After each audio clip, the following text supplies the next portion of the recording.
హనుమాన్ జయంతిని పురస్కరించుకుని ప్రసిద్ధ ఆధ్యాత్మిక క్షేత్రం షిరిడీలో ఏర్పాటు చేసిన బజరంగ్ గోట పోటీ ప్రత్యేక ఆకర్షణగా నిలిచింది.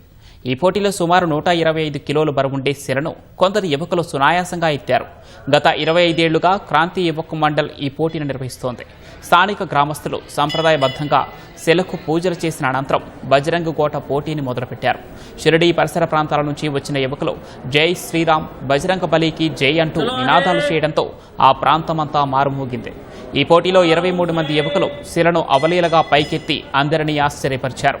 చివరగా క్రాంతి యువక మండల అధ్యక్షుడు సచిన్ తాంబే స్వయంగా శిలను ఎత్తి పోటీని ముగించారు. సాయిబాబా ఆలయ సముదాయం సమీపంలోని దక్షిణముఖి హనుమాన్ దేవాలయం వద్ద బజరంగ గోట పోటీని ప్రతి ఏటా నిర్వహిస్తున్నారు.